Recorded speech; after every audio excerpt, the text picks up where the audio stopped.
بسم الله الرحمن الرحيم. بسم الله الرحمن الرحيم. الحمد لله رب العالمين، والصلاة والسلام على نبينا محمد وعلى آله وأصحابه أجمعين. اللهم علمنا علما ينفعنا وانفعنا بما علمتنا إنك أنت العليم الحكيم. وبعد. Hurmatli islomdagi do'stlar, aka-ukalar, opa-singillar, hammalaringizga Robbimning salomi, rahmati, barakoti bo'lsin. Assalomu alaykum va rahmatullohi va barakatuh.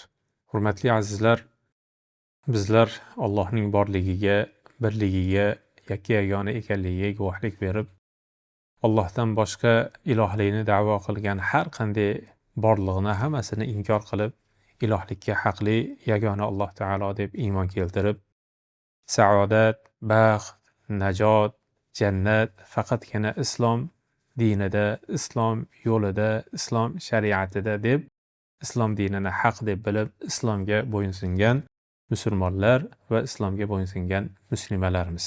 Alloh subhanahu va taoloning ismlari va oliy sifatlarini vasila qilib so'raymanki, Robbim siz va bizlardan iymonimizni ham, islomimizni ham o'zi qabul qilsin.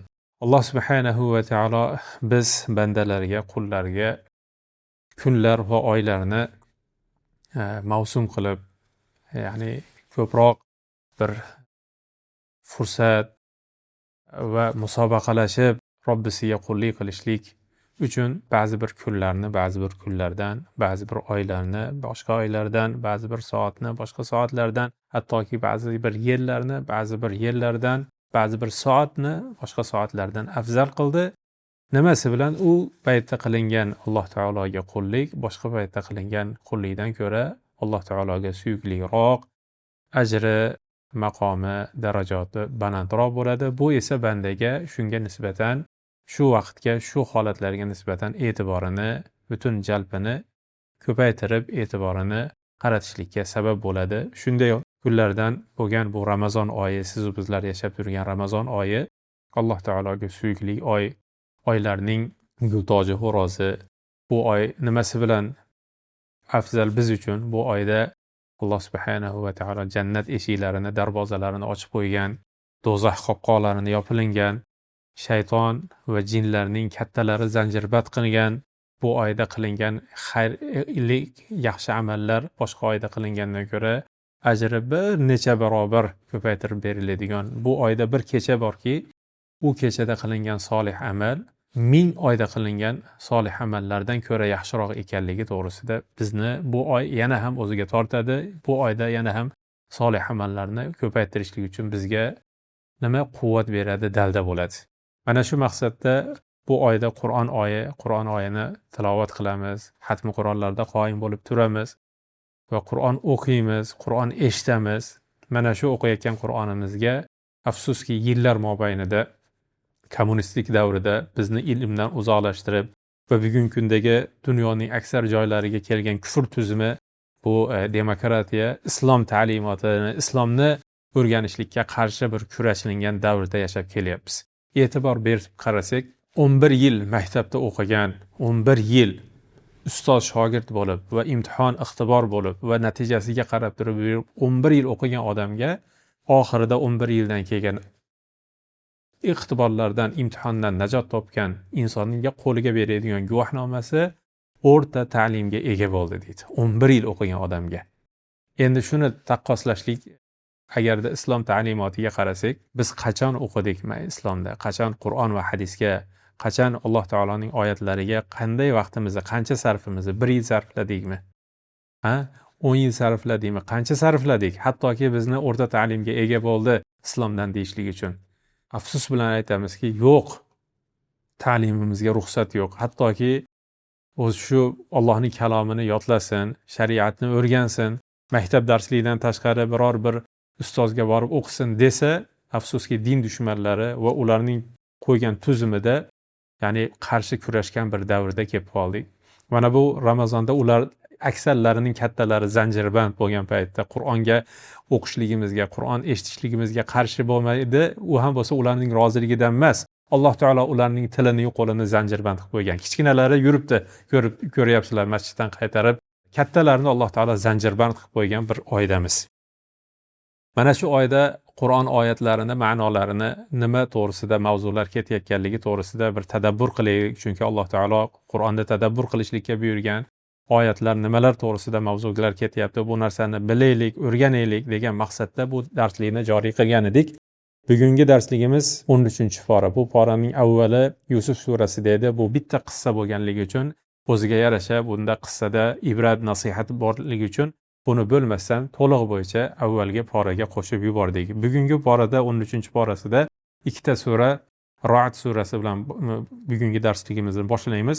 Bugungi surada Ra'd surasida asosiy bu joyda fiqhiy masalalar emas yoki amallarning ado etishlik buyruqlar emas yoki biror bir ahkomlarning qaytarilgan, aytaylik, yeb ichish Moida surasida ba'zi bir narsalarni Alloh taolo harom qilganligi yoki tahorat masalasi to'g'risida Alloh taolo buyruqlarda fiqhiy amallar bordi. Lekin bu Ra'd surasida Alloh subhanahu va taolo asosan o'zini qudratini va kofirlarning oqibatini va Alloh taologa bo'lgan iymonga chaqiruvlar bo'ladi. Alloh subhanahu va taolo bu oyatda alif lam mim ro deb boshlanadi. Tilka ayatul kitab. Alloh taolo o'zining kitobining sha'nini. Tilka ayatul kitab. Vallazi unzila ilayka min robbikal haqq valakin aksarun nas la yu'minun. Alloh taolo bu kitobni unzila ilayka min robbikal haqq, sizga Robbingizdan nozil bo'lgan bu kitob haq. Lekin valakin aksarun nas la yu'minun. Ko'p insonlar ya'ni bunga iymon keltirishmaydi deb Alloh taolo aytadi. Haq, rost. Qur'onni bilishadi. Qur'onni Alloh taolodan nozil bo'lganini biladi, lekin iymon keltirmaydi. Afsuski bugungi kunda o'zini iymon keltirganmiz, biz musulmonmiz deyotganlar Qur'onga iymon keltirmaydi. Qur'onga iymon keltirmaslik degani nima degani? Qur'onning oyatlariga bo'ysunmaslik degani. Qur'on oyatlarini tan olmaslik degani. Qur'on hukmlarini, buyruqlariga bo'ysunmaslik degani. Ya'ni qaysi ma'noda? Yo'q, bizni davrimizga to'g'ri kelmaydi, bizni siyosatimizga to'g'ri kelmaydi, bizni urfimizga to'g'ri kelmaydi, bizni zamonimizga to'g'ri kelmaydi deb o'zining zamonini, hayot tarzini tog'utlardan, g'arbdan va mushriklardan manhajini olib kelib olib, islomni ahkomlarini tashqariga chiqarayotganlar to'g'risida Alloh taolo valakin aksarun nas la yu'minun. Ular Alloh taologa, Allohning kalomiga iymon keltirmaganlar deb aytadi. Ko'ring, bu joyda siz qaysi toifasidansiz? Alloh taolo bu haq bo'lgan kitob, Qur'on, Allohnikiligini o'zingiz uchun dasturmi bu? Hayotingizda, oilangizda, iqtisodingizda, do'stingiz, dushmaningiz, munosabatlaringiz, xato qilgan odamni tarbiyalashlik, jinoyatchining jazolashlik, hamma narsada kitobdan dars olib, mana shu Qur'ondan o'zingiz uchun dastur, qonun olasizmi? Yoki o'zingiz xohlaganingizni qilib nafsingiz bilanmi? Yoki sizga o'zingiz xohlagan, ya'ni aytaylik, ba'zilar o'zini ideya deb turib, varat o'g'rilar ideyasi deb turib, ashularning ideyasi bilan boshqaruvdamisiz? Yoki g'arbdan kelib naql qilingan yoki bir toifa insonlar o'zlaricha chiqarib olgan qonunlarni mana shu meni dasturim deydiganmisiz? Yoki Alloh taoloning kalomining iymon keltirib shunga bo'ysunganlardanmisiz? Alloh taolo aytadi: "Valakin aksarun nasi la yu'minun." Bu kitob haq ekanligini juda ham ko'pchiliklar iymon keltirmaydi deydi. O'zingizni bu oyatning ichidan istang, qaysi tarafidasiz? Alloh taolo o'zini Allohullazi rafa'as samawati bighayri amadin tarawnaha. Ya'ni bu Alloh shunday bir zotki, osmonni hech qanaqa ustunsiz ko'targan zot. Alloh taolo o'zining qudrati, Alloh subhanahu va taoloning o'zining yaratgan mahluqotlarni eslatishlik bilan, bu mahluqotlarning orqasida turgan soni' bo'lgan zot borligi to'g'risida eslatma beradiki, bu eslatmalarda bir soddaroq tili bilan aytib beradigan bo'lsam, insonni har bir narsani ko'rganda, har bir narsaga nisbatan ana shu narsani tanishlik 3 qismga bo'linadi. Ko'zingizni oldiga ko'rib turgan narsa bo'lsin, ko'rmay turgan narsa bo'lsin, shunga nisbatan ilmingiz, e'tiboringiz va shunga bo'lgan ko'z qarashingiz 3 ga bo'linadi. Ruchkani misolini oling. Shu ruchkani misolini oling. Yoki bo'lmasa mana shu qog'ozni misolini oling. Ya'ni ko'zingizga mana shu qoidani xohlagan narsaga soling. Shuni ismini va mana shuningga bo'lgan qalam deb, ruchka deb va hokazo, ya'ni bunga bo'lgan atamasini tanishlik bilan, yo qog'oz, yoki bo'lmasa kitob, yoki bir yozilgan daftar, yoki va hokazo. Ya'ni ismi bilan tanishsiz.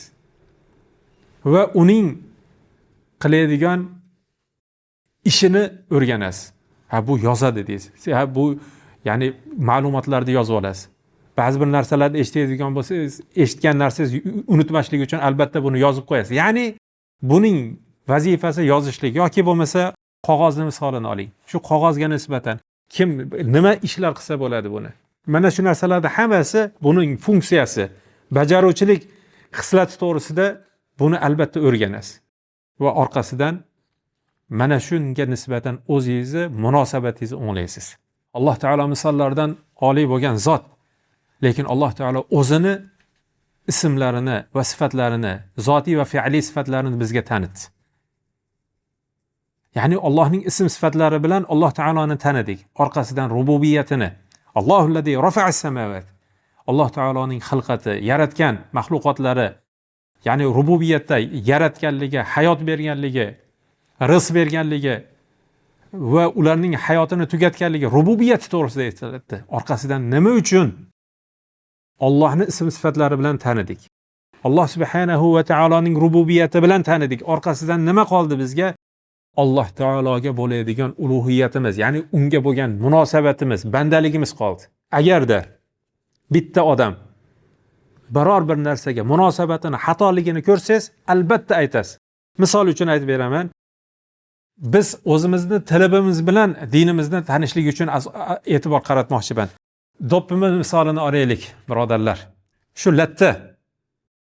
Lekin shuni ro'molcha qatorida burnini artgan odamni ko'radigan bo'lsangiz, bu odam farosati yo'q, ahmoq odam ekan deysiz. Farosatsiz ekan deysiz. Nima uchun? Mana bu lattaga bo'lgan, do'ppiga bo'lgan munosabatini to'g'ri iste'mol qilmaganligi uchun, to'g'ri yondashmaganligi uchun.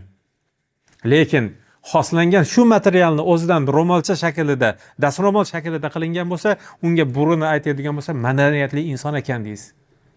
Burnini oqizmasdan yuribdi, og'zidan chiqqan so'lakalarni dastro'molda artib olyapti, juda madaniyatli inson ekan deysiz. Lekin do'ppisiga artsa, ahmoq ekan yoki farosatsiz ekan deysiz. Nima uchun? Munosabati o'zgargan odamni farosatsiz, ahmoq deysiz. Endi Alloh taoloni misollardan oliy bo'lgan zot, qoidani o'zingizga Alloh taologa nisbatan o'zingizni qo'ying. Allohni tanidingiz. Ism sifatlari bilan va Alloh taoloning zotiy va fe'liy sifatlari bilan tanidingiz. Alloh taoloning rububiyatini, sizni yaratdi va butun olamni yaratdi. Sizni va butun olamni boshqarib turibdi. Sizni va butun olamga rizq beryapti. Sizni va butun olamning hayotini beryapti. Siz va butun olamning hayotini tugatishlik uni qo'lida, o'lim uni qo'lida bo'lgan zot. Endi unga ibodatchi, ya'ni unga nisbatan munosabatingizchi? Alloh buyurgan narsani qilmasangiz. Aytganimizdek, do'ppisini to'g'ri iste'mol qilmagan odamni ahmoq deymiz. Lekin Robbisiga to'g'ri qullik qilmayotgan odamni nima uchun ahmoq demaymiz? Balki ahmoq bo'lar. Alloh taologa haqqi rost bandalik qilmayotganlar ahmoq bo'lar. Chunki ular Robbisini tanimayotganlar. Ular valakinna aktharan nasi la yu'minu. Ular Alloh taologa iymon keltirmaganlar. Haqqi rost Alloh taoloning kitobini bilmaganlar. Bu oyatlardan biz shunday saboq olishligimiz kerak bo'ladi.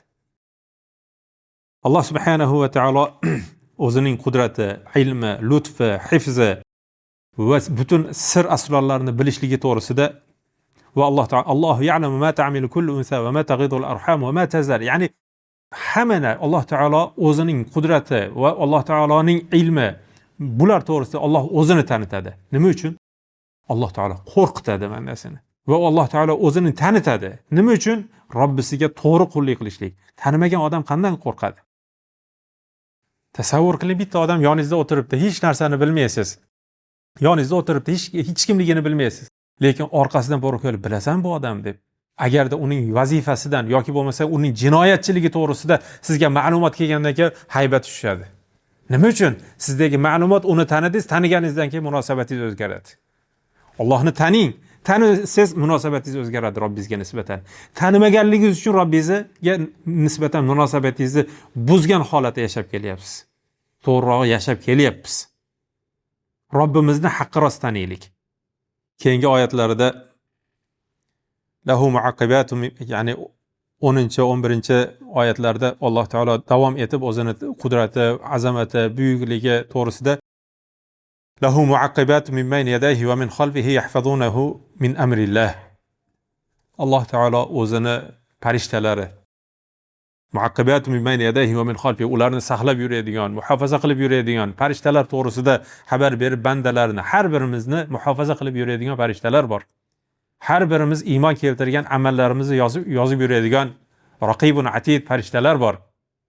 Mana bular to'g'risida Alloh taolo eslatib, innalloha la yughayyiru ma biqawmin hatta yughayyiru ma bi anfusihim va idza arada Allohu biqawmin su'in fala maradda lahu va ma lahum min dunihi miwal.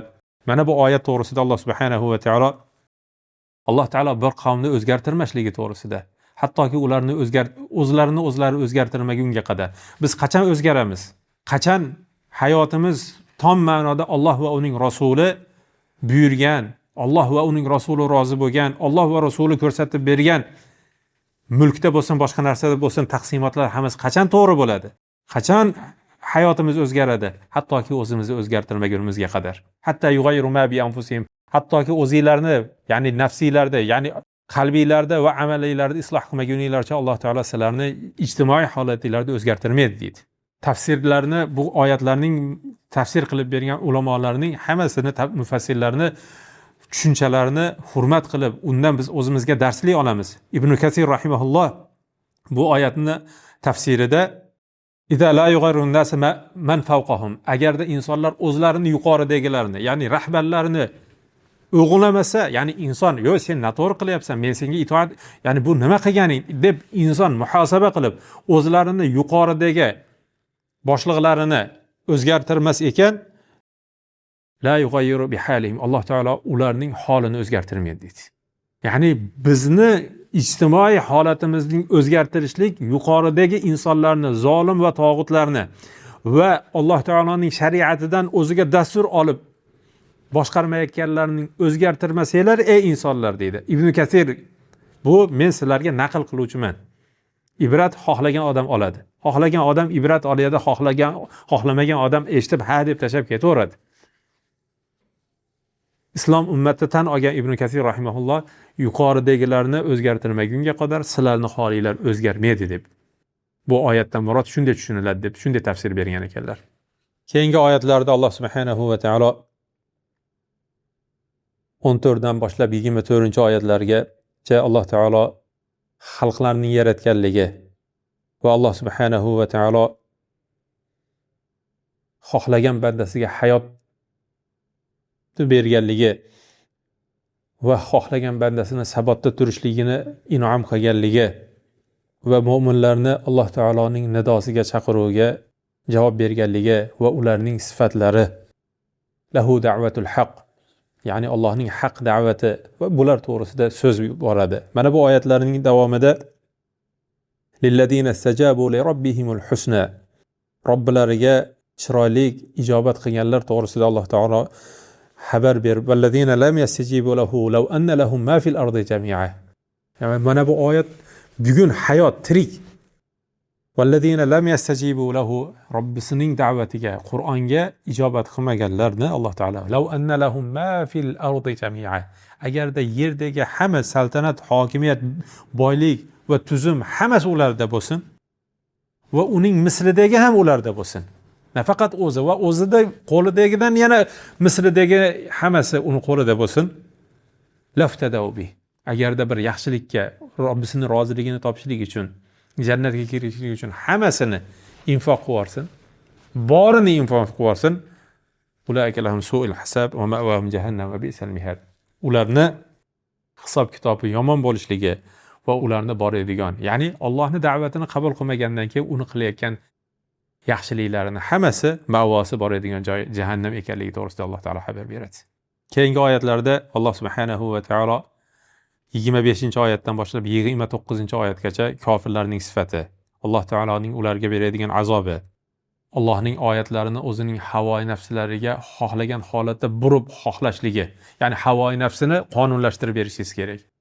Insonlar bor, ahli ilmlarning oldiga kelib, o'zini xohlagan narsasini shuni shariatdan deyishligingizni, deb berishligingizni xohlaydi. Bu nifoq va kufr tabiatidagi inson. Mo'min odam bo'lsa, Robbim menga nimani buyuradi, shunga taslimman deb keladi. Ya'ni inson haligi qaysar odam bo'ladigan bo'lsa, bu kufr va nifoq tabiatiga yaqin odam bo'ladigan bo'lsa, kelib mana shu to'g'rimi domla deb turib keladi. Yo'q. ustoz, siz shariatni bilasiz, qaysinisi to'g'ri deb keladi. Mana shu to'g'rimi deb turib tasdiqlashlik uchun kelmaydi yoki o'zini so'zini o'tkazishlik uchun kelmaydi. Balki johilligini tan olib, nima qilsam to'g'ri bo'ladi? Qaysi yo'l to'g'ri? Amalim to'g'rimi? Alloh va uning rasulining diniga muvofiqmi deb ahli ilmlardan to'g'ri kelib so'raydi. Kufr tabiatini Alloh subhanahu va taolo kofir tabiatini bizga eslatadi. Ya'ni uning tabiatiga mos holatda tabiat sohibi bo'lib qolmang. Inson chunki Alloh taolo bizni xilqatimizni o'zgartirishlikni harom qildi, gunoh kabira. Lekin xulqimizni o'zgartirishlikni talab qildi. Chunki bu xulq o'zgaradigan narsa. Xilqat esa o'zgarishlik gunoh bo'lgan narsa. Xulqimiz ichida g'azabnok bo'lib qolishligimiz mumkin, yengil bo'lib qolishligimiz mumkin. Birovga nisbatan pozitsiyamiz yengil bo'lib qolishligi mumkin. Kimgadir munosabatimiz qattiq bo'lsa, dinimiz unga yumshatishlikni buyuradi. Kimgadir yumshoq bo'ladigan bo'lsa, dinimiz unga qattiq bo'lishlikni. Misol uchun aytaylik, kofirga nisbatan beparvo yurgan bo'lsangiz, diningiz kelib kofirga nisbatan qattiq bo'l desa, o'zgartirishingiz kerak o'zingizni. Ya endi meni tabiatim shu-da, dinimmi edi? Tabiatni o'zgartiradi. Nima uchun? Musulmon odam tabiatini o'zgartiradi. Alloh taolo kofirning tabiatini qaysarligi to'g'risida, qaysar bo'lmang. Meni borim shu demang, boringiz bo'lmas. Boringiz o'zgaradi. Chunki Rasululloh sallallohu alayhi vasallam 23 yil ichida qo'rqoq ummatni jasur ummatga aylantirdi. Johil ummatni olim ummatiga aylantirdi. Baxil, pastkash ummatni saxovatli, hattoki o'lsa ham o'zi muhtoj bo'lib, o'limga boradigan holatda ham isor bo'lgan, ya'ni birodariga ilinadigan saxovatni o'rgatdi. Shunday ta'limni berdi. Meni borim shu demadi. Ayollarni xorlaydigan ummat, ayollarni ehtirom qiladigan, haqqini joyiga beradigan ummatga aylandi. Demak, bizni Qur'on mana shu xulqlar bilan xulqlanishlikka, tarbiyaga chaqiradi. Va orqasidan yana 30-35 oyatlar boshlab Alloh taoloning kitobi butun olamga ogohlantirishlik signal bu. Alloh taoloning kalomi Qur'on bu insonga ogohlantiruvchi, butun olamga eslatma ekanligi to'g'risida. Rasululloh sallallohu alayhi vasallamning da'vati tavhidga chaqirishligi, mushriklarning zalolati, ular har xil mo'jizalar, ya'ni insonni kofir tabiat odam mo'jiza istab yuradi. Qani bir mo'jiza bo'lib qolsa deb. O'zi aslida mo'min odam o'ziga qarab turib ham gapirayotgan tiliga, ko'rayotgan ko'ziga, eshitayotgan qulog'iga qarab turib, mana shu terisining his qilayotgan, alamni his qilayotgan terisiga qarab turib mo'jiza mo'min odam kifoya qiladi. Katta mo'jiza kutmaydi. Kofir tabiati odam pong etib shu olam o'zgarib qolsa deb mo'jiza kutib turaveradi. Bu kofir tabiat. Mana bu narsani Alloh taolo bizga aytadi. Mo'min odamga bo'ldi, ibrat qilaman desa, qayerda qarang, mo'jiza o'zingiz jasadingiz yeyotgan narsangiz chiqayotgan joydan o'zi mo'jiza emasmi? Yana sizga qanaqa mo'jiza kerak? Mana shu yeyotgan narsangiz o'zini o'rnidan emas, boshqa joydan chiqsin, tasavvur qiling nima bo'lasiz. Mana shu mo'jiza emasmi? Alloh taoloning sinoatini, Alloh taoloning buyukligiga va Alloh taologa qullik qilishligingizga kifoya emasmi? Ichgan suvingiz chiqib ketayotgan joyidan. Ichgan suvingiz boshqa joydan chiqsin yoki chiqmay qolsin. Mana shu o'zi ibrat emasmi? Mo'jiza emasmi shu narsa? Siz mo'jizani ichida yashab, mo'jiza nima ekanligini bilmay qoldingiz. Alloh taolo bu narsani eslatadi. Kofir tabiat odam bir mo'jiza kutaveradi. Paq etib Amerika yo'qib qolsa, paq etib o'rus yo'qib qolsa, paq etib yo'q, unandaqa bo'lmaydi.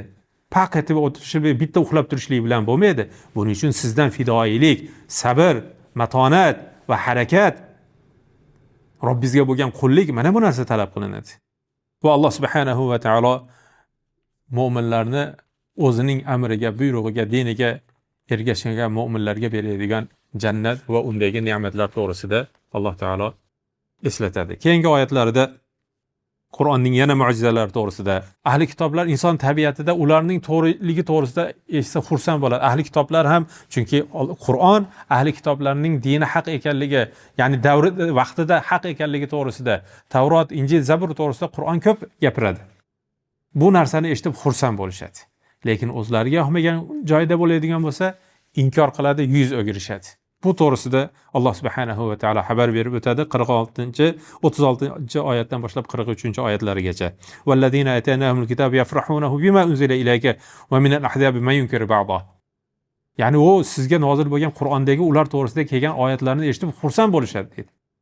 Mushrik tabiatida insonlarni qaraysiz, islomda o'zini hayotiga to'g'ri keladigan joyda islom shunga buyurmaydimi qora aka deydi. Islom ota-onaga xizmat qilishlikka buyurmaydimi qora aka deydi. Islom kambag'allarga, mahalla-ko'y, qo'ni-qo'shnilarga yaxshilik qilishlikka buyurmaydimi deydi. Ha, buyuradi. Orqasidan boshqa narsani ham buyuradi. Namozda qoyim bo'lishlikka buyuradi. Islom boshliqqa itoat qilishlikka buyurmaydimi deydi. Ha, boshliqqa itoat qilishlikka buyuradi. Lekin boshliq agarda osiy bo'ladigan bo'lsa, islomga bo'lmaydi, islomga emas, balki zulmga chaqiradigan bo'lsa, unga itoat qilmaslikka ham buyuradi. Mushriklar tabiatida, yahud va nasoralar tabiatida bo'lmagan ahli islom. Bugungi kunda insonlarni qarasangiz, ota-onalar keladi. "Ey domla, qarang, bolam itoat qilmayapti. Ota-onaga itoat qilishlik kerak emasmi? Dinimizda buyurmaganmi?" dedi. Ha, buyurgan. Buyurgan ota-onaga hurmat qilishlikka, xizmat qilishlikka, ota-onaga ehson qilishlikka buyurgan. Agarda ular shirk keltiradigan bo'lsa, unga itoat qilma deydi. Boshliqqa itoat qilishlikka buyurgan. Boshliqqa itoat qilishlikka buyurgan. Lekin ma'siyatga buyuradigan bo'lsa, unga itoat qilmaslikka ham buyurgan islom. Kofir tabiat olmang. Va Alloh taolo vallazina atanahumul kitaba yafrahunahu bima unzila ilayka va minal ahzabi ma yunkiru ba'da. Lekin islomni ular to'g'risiga kelgan, muvofiq to'g'ri kelgan joyga islomni ehson, muruvvat, kambag'alparvarlik, bunga bo'lsa juda obod qilishlik, mahallalarda obod qilishlik, ekin-tekin ekishlik bu islom buyurgan deydi. Ha, islom buyurgan. Lekin islom xuddi shu o'rinda maktablarga borsin, ta'limga buyurgan deydi. Ha, xo'p, maktabdagi ta'limda Qur'on ta'limini ham buyurgan. Qur'on yodlab, Qur'on bilan yashagan farzand ota-onasiga qiyomat kunida viqor toj, jannat tojini kiydirishligini ham islom buyurgan. Nimaga endi maktabga boringlar deysizlar-ku? Qur'on ta'limiga bor deganda bu noqonuniy deb. Qonunlashtirib qo'y Qur'on ta'limini. Yo, Qur'on ta'limi kerak emasmi? Rasululloh sallallohu alayhi va sallam Pushkinning tarixini berasan, nimaga Rasulullohning tarixini bermaysan, siyratlarini bermaysan? U senga ilmi bu ilm emasmi bu? Alloh subhanahu va taolo bu oyatida 36-oyatdan boshlab 43-oyatgacha mushrik tabiatidagi odamlarni aytayapti. O'ziga to'g'ri kelgan joyda yafrahun, xursand bo'lib ketishadi. Mana dinimiz ham buyuradi deydi. Ayollarning haqqi deydi. Ayollarga erkaklar unga muruvvat qilishlikka, yaxshi gapirishlikka deb o'zlariga to'g'ri keladigan joyda xursand bo'lib ketadi. Lekin to'g'ri kelmaydigan joyda bo'lsa-chi, Alloh taolo mayunkir ba'do, ba'zisini inkor qiladi. Bu ko'p xotinlik, bu ayollarga zulm bu deydi. O'ziga munosib kelgan joyida. Nikohga kelib, domla nikoh o'qib qo'ying deydi. Sen Alloh taoloning hamma hukmiga nimaga bo'ysunmaysan? Birinchi ayolga nikoh o'qisa-yu xo'p ekan, lekin ikkinchisiga o'qib qo'yadigan bo'lsa jinoyatchi bo'lar ekan. Birinchisida siz rahmat domla deb turib, hadiyangizni berib, xursand bo'lib, minnatdorchilik berib ketasiz-ku, ikkinchisiga o'qib qo'yadigan bo'lsa jinoyatchi deb qamab qo'yasizmi? Mana bu oyatda Alloh taolo ularni qoralayapti. Yahud va nasoralar va ular tabiatidagi, bugungi kundagi shunaqa ahli kitoblardagi manhajdagilar islomni ba'zida xursand bo'ladi, ba'zisi esa inkor qilishadi. Nafaqat inkor qiladi, balki uni qarshisiga afsuslar bilan qarshi kurashishadi. Masjidlarimiz bor deydi, lekin masjidlarga farzandlarni kelishligiga qarshilik qilishadi. Uyga borib uxlab, diskotekaga boraversin. Ko'chada futbol o'ynaversin, lekin masjidga kelmasin. Seni dining qanaqa din? Qur'onga munosibmi seni dining? Yo havoyi nafsinga munosibmi? Yoki G'arbni, Amerikani senga bergan va xalqaro qonun deyotgan kofirlarni birlashib olgan qonunlariga zid va islomga zid bo'lsa, sen qaysi tarafdasan sen? Alloh subhanahu va taolo ahli kitoblarni nima uchun bizga ko'p eslatadi? Ahli kitoblarning tabiatiga tushib qolmaylik. Ahli kitoblarni manhajiga, yo'nalishiga tushib qolmaylik. Chunki ahli kitoblarning bir qismi yahudlarga o'xshab Allohning g'azabiga uchradi. Bir qismi esa ko'rkorona katta rahbarlari nima desa ketganligi uchun Alloh taolo adashib gumrohlikka ketdi. Islom esa, bizning dinimiz esa sirotal mustaqim, to'g'ri yo'l. Na Allohning g'azabiga duchor bo'ladigan, bilib turib amal qilmaydigan yahud tabiatida emasmiz. Na nasorolarga o'xshab ko'rkorona ketmaymiz. Qur'on bizga shunday ta'lim beradi.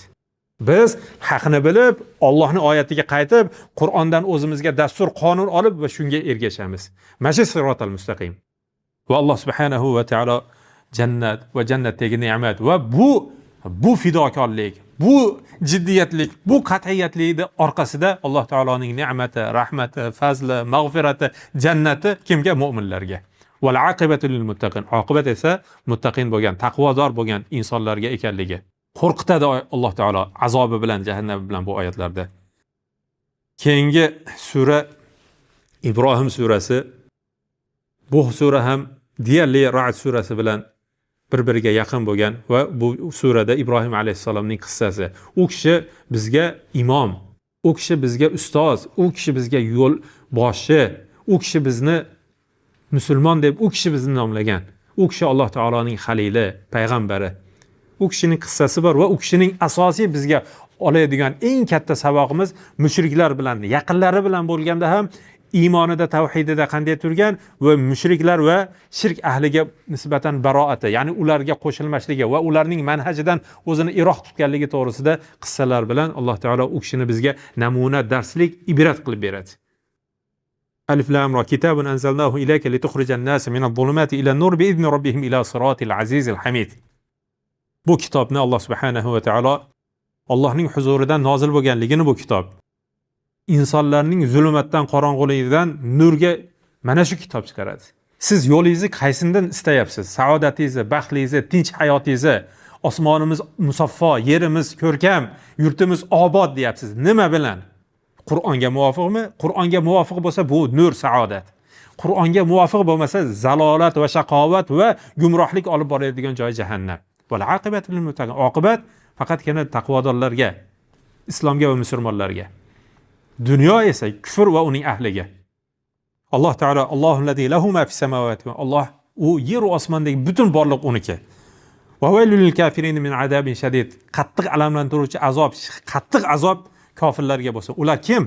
Alloh taolo aytdi: "Allazina yastahibbuna al-hayata ad-dunya 'ala al-akhirah."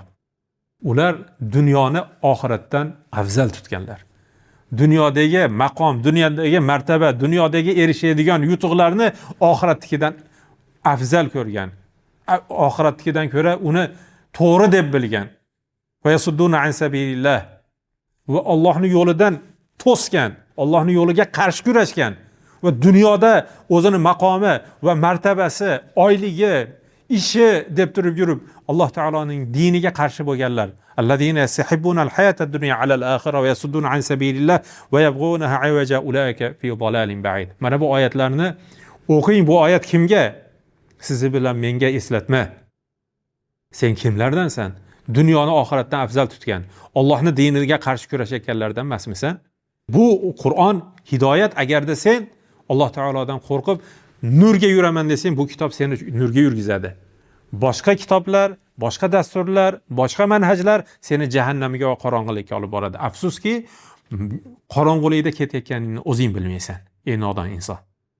Alloh taolo va ma arsalna min rasulin illa bi lisani qawmihi liyubayyana lahum fayudhillullohu man yasha va yahdi man yasha va huval azizul hakim. Mana bu oyat va ma arsalna min rasulin illa bi lisani qawmihi. Biz biror bir ummatni elchi yubormadik magaram o'zining tilida tushuntirib beradigan.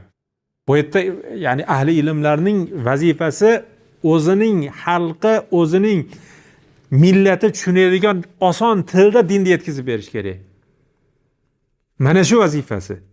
Va Alloh subhanahu va taolo har bir qavmning o'zi tushunadigan, o'zingiz tushunadigan, faqat ba'zida shu Alloh taoloning so'zini, shariatini yetkazganlarni ba'zida terrorist deb, ba'zida adashgan deb, ba'zida bular noto'g'ri yo'lga chaqiradigan adashganlar deb turib yurib, o'zingiz tilingizda kelgan Alloh taoloning elchisini inkor qilasiz.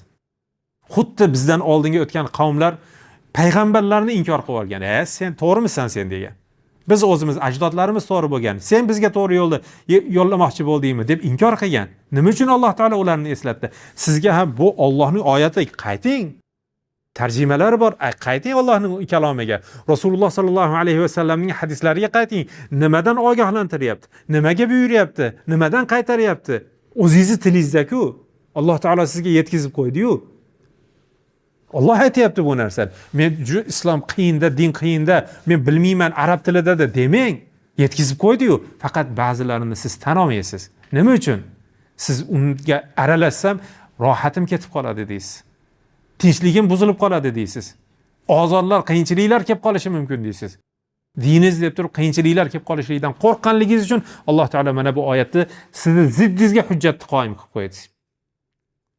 Faydurullohu man yasha va yahdi man yasha va huval azizul hakim. Alloh taolo aziz bo'lgan va hikmatli bo'lgan zot. Alloh taolo kimdir bu haqni yetkazishlik bilan hidoyat qiladi, kimdir uni ziddiga hujjat bilan Alloh taolo adashtirib qo'yadi. orqasidan valaqad arsalna Musa bi ayatina nakhruj qawmaka min adh-dhulumati ila an-nur wa dhakkirhum bi ayyamillah inna fi dhalika la-ayatin likulli sabbarin shakur. Alloh taolo Musa alayhisalomning qavmiga bu nur yo'li bilan payg'ambar bo'lib, elchi bo'lib kelganligi to'g'risida Alloh taolo xabarini beradi. Va id qala Musa liqawmihi uzkur ni'matallahi alaykum id anjakum min ali fir'aun yasumunakum su'al adab wa yadhbihuna abnaakum wa yastahiyuna nisaakum wa fi dhalikum bala'un min rabbikum azim. Alloh taolo Musa alayhisalom va u kishiga qavmiga bergan ne'matlarga nonkor bo'lganligi, ya'ni kufrona ne'mat qilganligi. Mana bu narsalar to'g'risida eslatyaptiki, sizga ham Alloh taolo bergan ne'matlarga nonkor bo'lmang. Alloh taolo sizga iymonni bermadimi? O'zini tanitmadimi? Alloh taoloning vahdoniyatini, birligini, undan boshqa olihalarni hammasini botil ekanligini sizga bermadimi? Qancha mana Xitoyda bo'lsin, Yaponiyada bo'lsin, odamlar hattoki Hindistonni qarang, tezaklarga, molga sig'inib yuribdi. Alloh taolo sizga o'zini tanitib qo'ydi-ku, fazli bilan. Nima uchun endi diningiz ustida bosh qatirib o'rganmaysiz? Nima uchun diningizdan yuz o'girasiz? Nima uchun o'zingizni dunyo matolari tinchligingiz uchun diningizni mana shu dunyo matolari uchun almashtirib diningizni o'rganmasdan diningizdan yuz o'girasiz? Yoki siz ham Musa alayhisalomning qavmidagi zalolat va kufrga ketgan insonlardan bo'lib, ne'matni qadriga yetmasdan kufrona ne'mat qiluvchilarning safidan ketib qolishlaydi, o'zingiz uchun to'g'ri deb bilyapsizmi?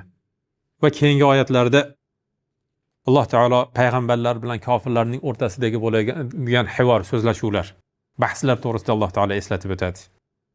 Va payg'ambarlarning munoqashalarda, ya'ni haqni yetkazishlikda sabrda turganligi, kofirlarni, hatto kofirlar agarda biz nohaq bo'ladigan bo'lsak, Alloh taoloning azobi kelsin deb o'zlarini haqqiga, ya'ni o'zlari biz haqmizda deb o'zini haqqiga duoibat qilganligi to'g'risida va hokazo bular to'g'risida Alloh taolo so'z yuritadiki, bundan o'zimizga ibrat olishligimiz uchun.